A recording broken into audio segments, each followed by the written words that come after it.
Reflexão bíblica. Atos dos Apóstolos. Capítulo 27. A viagem de Paulo para Roma. No capítulo 27 de Atos veremos uma parte da viagem de Paulo até Roma. Esse é o caminho que ele fez de Cesareia até Roma após ter apelado para César. Um dos pontos relevantes neste capítulo é o caminho percorrido. Ele irá de Cesareia até Malta. Nesta viagem, como podemos entender através do início, Paulo estava sendo acompanhado de Lucas e Aristarco. Este Aristarco é o que, em Éfeso, foi arrastado para dentro do teatro com outro companheiro de Paulo por conta da confusão. Tudo indica que Aristarco acompanhou Paulo em algumas de suas viagens e esteve preso com ele por algum tempo. Também veremos neste capítulo que Deus falará com Paulo de que ele seria apresentado a César em Roma. Uma tempestade se abaterá sobre o navio, dificuldades e obstáculos. Mas Deus lhe dirá que o levará em segurança até Roma, e isso dá novo ânimo não só a Paulo, mas a todos no navio.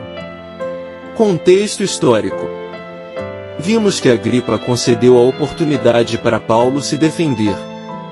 Suas palavras foram tão convincentes que Agripa até pondera se converter. Festo, por sua vez, acha que Paulo está louco, e Paulo disse que todos ouviram sobre Jesus, sua morte e ressurreição, seu evangelho se espalhando por todos os lugares, trazendo vida e salvação para alguns, e incitando ódio e perseguição em outros. O apelo de Paulo por César impede que ele seja solto ou morto. É a vontade de Deus que Paulo compareça perante o imperador em Roma, e parte do caminho conheceremos agora. Principais lições de Atos 27 para os dias atuais. Atos 27 descreve a viagem de Paulo como prisioneiro a Roma e sua experiência durante uma tempestade no mar. Uma das principais lições deste capítulo é sobre a soberania de Deus sobre as circunstâncias da vida. Apesar da tempestade e do perigo iminente, Deus protege Paulo e seus companheiros, cumprindo a promessa de que nenhum deles seria perdido. Isso nos ensina sobre a importância de confiarmos na soberania de Deus em meio às adversidades, sabendo que Ele está no controle e cuida de nós mesmo nos momentos mais difíceis. Outra lição crucial é sobre a importância da fé e da confiança em Deus durante as provações. Paulo encoraja os marinheiros a manterem a esperança e a confiarem nas promessas de Deus, mesmo diante das dificuldades. Sua fé e coragem servem de exemplo para todos nós, mostrando que podemos enfrentar as tempestades da vida com confiança na proteção divina. Além disso, Atos 27 destaca a importância da comunidade e da solidariedade em tempos de crise. Paulo encoraja e apoia seus companheiros durante a jornada, incentivando-os a permanecerem unidos e a se ajudarem mutuamente. Isso nos lembra da importância de estarmos ao lado dos outros em momentos difíceis, oferecendo suporte emocional, espiritual e prático uns aos outros.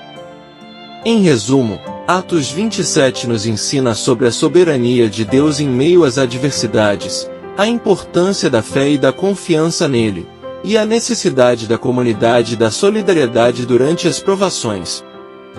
Essas lições nos desafiam a confiar em Deus em todas as circunstâncias, a permanecermos firmes na fé e a nos apoiarmos mutuamente como membros do corpo de Cristo. Acompanhe a seguir o estudo versículo por versículo de Atos 27. Paulo seguirá para Roma. Versículo 1. E quando foi determinado que navegaríamos para a Itália, eles entregaram Paulo e alguns outros prisioneiros a um centurião por nome Júlio, da coorte Augusta. Esta é a quarta seção nós, em Atos, ver nota em Atos 16 verso 10, que se estende até o versículo 37. A conclusão mais natural é que o autor da fonte nós estava junto na viagem. Havia diversas pessoas no navio além de Paulo e os demais prisioneiros, por exemplo, Aristarco. Verso 2. Aristarco está com eles. Versículo 2.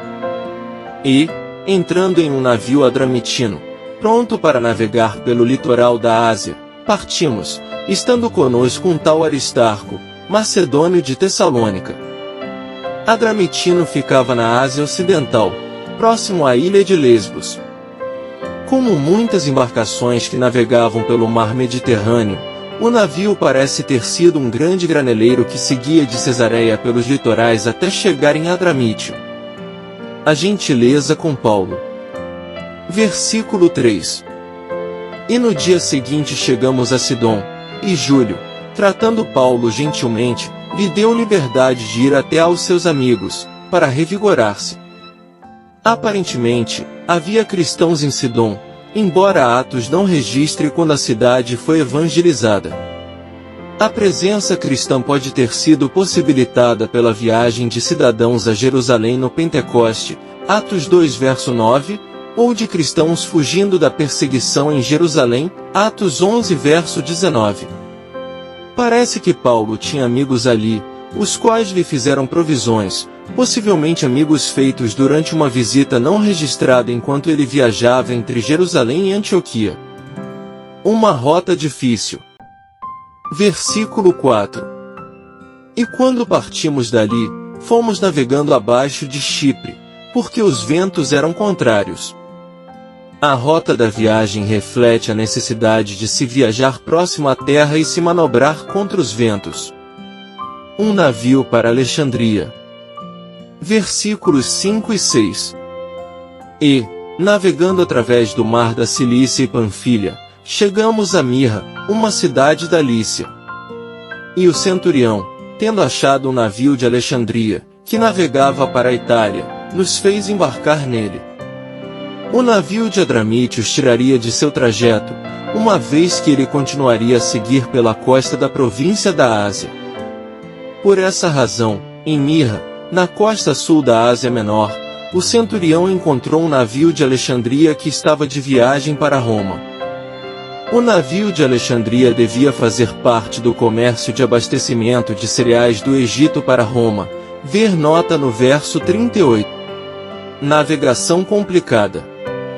Versículos 7 ao 9. E, navegando lentamente durante muitos dias, e, tendo chegado com dificuldade defronte de Cnido, o vento não permitindo, navegamos abaixo de Creta, diante de Salmona. E, passando-a com dificuldade, chegamos a um lugar chamado Bons Portos, próximo da cidade de Lazeia. E, tendo passado muito tempo, e a navegação já se tornando perigosa, porque o jejum já havia passado, Paulo os alertava. A viagem estava sendo empreendida no final da estação própria para a navegação, de modo que o navio enfrentava dificuldades. A navegação era perigosa entre meados de setembro a novembro e, depois, as rotas marítimas ficavam fechadas para a viagem até fevereiro. Ver nota em Atos 28 verso 11. Parece que a viagem de Paulo ocorreu mais ou menos em meados de outubro. Bons Portos não era um lugar apropriado para se passar o inverno, porque o porto ficava exposto ao mar aberto. Verso 12. A previsão de Paulo. Versículos 10 e 11. Dizendo-lhes: Senhores, eu percebo que esta viagem será dolorosa e com muito dano, não só para o navio e a carga, mas também para as nossas vidas. Mas o centurião cria mais no piloto e no mestre, do que no que dizia Paulo. Paulo fez uma previsão profética sobre os perigos da viagem pela frente. Ele pode ter recebido da parte de Deus algum discernimento da situação ou, como um viajante experiente, o apóstolo estava bem familiarizado com os perigos da navegação. Dificuldades no caminho. Versículo 12. E, como aquele porto não era adequado para invernar, a maioria aconselhou que partissem dali, para tentar chegar a Fênice, que é um porto de Creta em direção ao sudoeste e ao noroeste, e ali invernar. A topografia de Fênice, na ilha de Creta, foi radicalmente mudada no VI século por um terremoto. O navio à deriva. Versículos 13 ao 16. E, soprando um vento fraco do sul, e supondo eles ter obtido seu propósito, levantando âncoras, eles navegaram próximo a Creta. Mas não muito depois levantou-se um vento tempestuoso, chamado Euroaquilão. E, apoderando-se do barco, e não podendo endireitá-lo em direção ao vento, desistimos, e ficamos à deriva. E, correndo abaixo de uma ilha chamada de Clauda, tivemos muito trabalho para recolher o bote. A tripulação pensou que o vento, sul, que soprava fraco, os impeliu ao seu destino, mas o sazonal Euroaquilão arrastou o navio para longe de Fênice ao mar aberto, aliviando o peso do navio. Versículos 17 ao 19. Tendo recolhido, reforçaram o navio com cordas, temendo ficarem presos na Sirte, arriaram as velas e deixaram-se levar à deriva. Sendo nós agitados excessivamente por uma tempestade, no dia seguinte eles aliviaram o navio. E, no terceiro dia, nós lançamos ao mar com as nossas próprias mãos, os aparelhos do navio. Surpreendidos pelo vento, os marinheiros praticamente não possuíam controle algum sobre o navio. Eles prenderam cordas em torno do casco do navio para amarrá-lo bem firme e impedir que se rompesse. Para aumentar a capacidade de flutuação, eles lançaram fora a carga e os aparelhos, mas não o trigo. Verso 38. A grande tempestade. Versículo 20.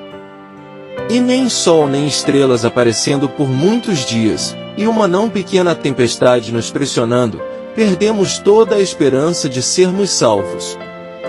Visto que a tempestade tinha encoberto o sol e as estrelas, a tripulação não podia traçar sua localização. Eles devem ter acompanhado a alternância entre dia e noite pela observação da vaga luz do dia. Nenhuma vida se perderá. Versículos 21 ao 26. E, havendo já muito que não se comia, então Paulo, pondo-se em pé no meio deles, disse: havia sido na verdade razoável, ó senhores, ter-me ouvido a mim e não partir de Creta, e assim evitariam este incômodo e esta perda. E agora eu vos exorto para que tenham bom ânimo, porque não se perderá a vida de nenhum homem dentre vós, somente o navio. Porque esteve comigo esta noite o anjo de Deus, de quem eu sou e a quem eu sirvo, dizendo: não temas, Paulo. É necessário que sejas levado diante de César, e eis que Deus te deu todos os que navegam contigo. Portanto, senhores, tende bom ânimo. Porque eu creio em Deus que será assim como me foi dito. É, portanto, necessário irmos encalhar em uma ilha. Em vez de ficar repreendendo os membros da tripulação por deixarem de ouvir o seu conselho. Verso 21. Paulo relatou o seu encontro com um anjo que lhe revelou que seu destino era maior do que a morte por naufrágio. Seu destino era comparecer diante de César, a principal autoridade do mundo. O plano divino não seria frustrado, especialmente por aqueles que tinham agido de forma tão insensata. O mar Adriático. Versículo 27. Mas quando chegou a 14ª noite, fomos levados para cima e para baixo no Adriático, e em torno da meia-noite, os marinheiros acreditavam que estávamos próximos de alguma terra. O mar Adriático aqui mencionado não é o mesmo mar Adriático que atualmente se conhece, entre a Itália e a ex-Iugoslávia. Aparentemente, ele se referia ao atual mar Jônio entre Creta, Malta, Itália e Grécia, e se estendia pelo mar Mediterrâneo. Os marinheiros se preparam. Versículos 28 e 29. E sondando a profundidade, acharam 20 braças, passando um pouco mais adiante, voltando a lançar a sonda acharam 15 braças. E, temendo serem atirados contra alguns rochedos, eles lançaram 4 âncoras da popa, desejando que amanhecesse. Os marinheiros fizeram uma sondagem, lançando uma sonda amarrada a uma corda. Eles detectaram que estavam se aproximando rapidamente de terra firme, embora não pudessem vê-la. Em um esforço para frear o navio, eles agiram de forma incomum, lançando 4 âncoras, todas da popa, em vez de lançar âncoras da proa, o que faria o navio dar meia volta. O versículo 37 encerra a 4ª seção nós. Ver nota em Atos 16 verso 10. Ninguém desça do navio. Versículos 30 ao 32. Mas os marinheiros procuravam fugir do navio, descendo o bote ao mar, com o pretexto de quererem lançar âncoras da proa. Paulo disse ao centurião e aos soldados: se estes não permanecerem no navio, não podereis salvar-vos. A perspectiva de chegarem em breve à terra firme, depois de 2 semanas à deriva no mar tempestuoso, verso 27, atraiu um grupo de marinheiros para tentar, de forma egoísta, escapar no bote. A sabedoria de Paulo ao impedir isso é vista no próximo episódio, quando todas as mãos foram necessárias, verso 37. Paulo orienta que se alimentem. Versículos 33 e 34. E, prestes a chegar o dia, Paulo pediu a todos para se alimentarem, dizendo: este já é o 14º dia que esperais, continuando em jejum, não havendo provado nada. Portanto, exorto-vos aqui com mais alguma coisa, porque é para a vossa saúde, porque nenhum cabelo cairá da cabeça de qualquer de vós. Não havendo provado nada por 14 dias, mas provavelmente, em razão do violento enjoo provocado pelo mar bravio. Paulo dá graças pelo pão. Versículo 35. E, tendo falado isto, tomando o pão, deu graças a Deus na presença de todos eles, e partindo, começou a comer. Seguindo o costume judaico, Paulo deu graças a Deus pelo alimento que eles passaram a comer. Os marinheiros são reanimados. Versículos 36 e 37. E, tendo já todos bom ânimo, eles também se alimentaram. E éramos ao todo, no navio, 276 almas. O exemplo dado por Paulo da firmeza de sua fé, deu graças a Deus, e do senso prático, começou a comer. Verso 35, no meio da tempestade, reanimou os esgotados marinheiros. Menos peso no navio. Versículo 38. E quando eles tinham comido o suficiente, aliviaram o navio, lançando o trigo ao mar. A tripulação lançou fora o trigo, que tinha servido de lastro para o navio, para que pudessem fazê-lo encalhar. Verso 39. Uma enseada. Versículos 39 e 40. E, sendo já dia, não reconheceram a terra, mas descobriram uma enseada que tinha praia e na qual decidiram sobre a possibilidade de encalhar nela o navio. Desprendendo, pois, as âncoras, as deixaram no mar, soltando ao mesmo tempo as amarras dos lemes, e içando ao vento a vela de proa, dirigiram-se para a praia. À luz do dano causado na embarcação e da perda do barco salva-vidas, verso 30 ao 32, a única opção para se chegar à praia era encalhar o navio. O navio está danificado. Versículo 41. Tendo chegado a um lugar de encontro de 2 correntes, encalharam o navio. E fincando-se a proa, tornou-se imóvel, mas a popa estava quebrada com a violência das ondas. Com a proa encravada no navio a certa distância da praia, a popa do barco recebia o impacto das ondas. Matem os prisioneiros. Versículo 42. E os soldados se aconselharam a matar os prisioneiros, para que nenhum deles escapasse nadando. O plano dos soldados de matar os prisioneiros era motivado, provavelmente, pelo fato de soldados serem pessoalmente responsáveis pelos prisioneiros que guardavam. O soldado cujo prisioneiro escapasse sofreria a mesma punição que pesava sobre o fugitivo. O centurião vela por Paulo e os seus. Versículo 43. Mas o centurião, querendo salvar a Paulo, manteve-os longe de seu propósito, E mandou que os que pudessem nadar se lançassem primeiro ao mar e alcançassem terra. Nessa altura, o centurião reconheceu que prestar atenção a Paulo era uma boa ideia. Todos chegam à terra firme. Versículo 44. E os demais, uns em tábuas e outros em pedaços quebrados do navio. E assim aconteceu que todos escaparam seguros para a terra. O mar deve ter ficado cheio de tábuas e pedaços do navio destroçado. Conclusão. Concluindo, Paulo embarca em direção a Roma, onde se apresentará perante César, depois de 2 anos preso em Cesareia, sendo humilhado, interrogado. Um ponto interessante que vemos nesse capítulo é que notamos como Deus protegeu Paulo em diferentes situações. Primeiro com Júlio, tratando com respeito, depois com o centurião no navio, impedindo que os soldados o matassem. Deus cuida dos seus filhos.